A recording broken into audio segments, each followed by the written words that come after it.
The Greater Sea has invoked Parley, and you can sign up to do the same. Behold, Parley about Magic the Gathering Arena. The Greater Sea asks, what setting or settings in Magic the Gathering Arena do you wish Wizards would revisit, even though you know they probably never will? If I may take this as a question about Magic the Gathering Arena's game design overall, my short answer is actually none. I think that it's an incredibly well designed online card game. And as much as there are many pitfalls for online card games in general, I think that Arena has done some solid things to avoid them. My favorite thing about Arena is probably the most unique thing about it, and that is its economy, its card economy.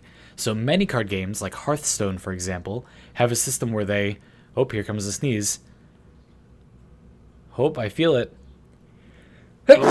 Where they use a system of dust. Basically, there's a neutral currency that cards are worth. So a common might be worth 40 dust, and you can destroy a common to get 10 dust, or something. Those may not be the exact values, I don't remember.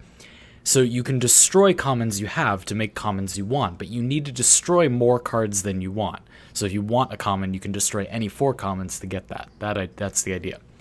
And because of that economy, Hearthstone ends up as a game where, for the free-to-play player, you generally can open a variety of cards from the opening player experience, and then destroy the ones you don't want to coalesce a deck you do want. And generally you'll be left with one deck that you do want, and not much else, which has various effects, and the biggest effect is that if you don't want to play that deck anymore, it becomes not viable, then the player might be liable to just stop playing. I don't think it's a great system. It's not a bad system, but it's not great.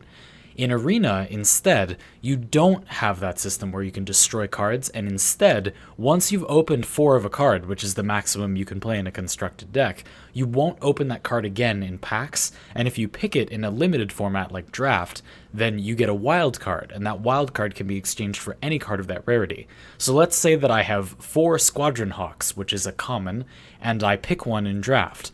Then I get a common wild card, and that can be exchanged for any common in any set of my choosing. So that's their economy. You still craft cards, but you craft them with wild cards. And importantly, you don't destroy your collection to make the cards you want. Because of that system, you end up with kind of the same result as Hearthstone, where you can sort of consume your resource that you have, wild cards instead of dust, to make the deck you want.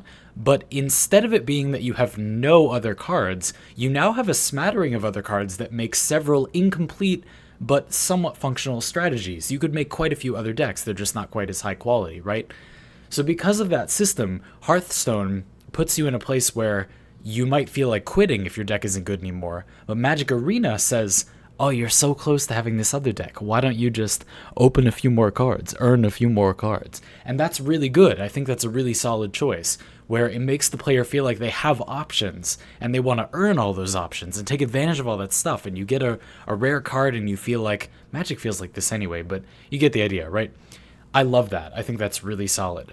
That is my favorite thing about Arena. So I would say if I could ask for anything from Magic Arena, I would say dual lands are a huge problem. So for those that don't know, dual lands are basically non-basic lands, mana sources that you use to cast your spells that can be used for multiple different types of mana, that is, different colors.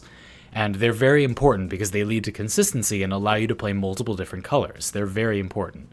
The problem is that basically all dual lands in every set since time immemorial have been rares. So dual lands existing really strains your wildcard count, specifically your rare wildcard count, to the point that right now in Arena, for example, I have mountains of common, uncommon, and literally even mythic rare wildcards, which are rarer than rare wildcards, but I have no rare wildcards because I need to make dual lands with all of them. So I really wish that they would introduce a better system to build that up. I feel like that's the Achilles heel of that system. If only the dual lands were, maybe you get a few of them up front, and they do give you a little smattering of them up front. They could be doing a worse job. Then it would help a lot. So that's the biggest criticism I would have. But man, I gotta tell you, that's really nitpicking. I really think Arena is a very well-made game.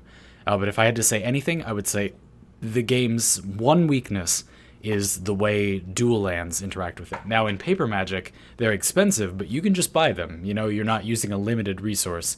Whereas in Arena, it's like, you can't buy them specifically no matter what. You would have to just buy more packs. So they're always going to be the one choke point in your collection. It's always going to be rarest for the entire time the game exists.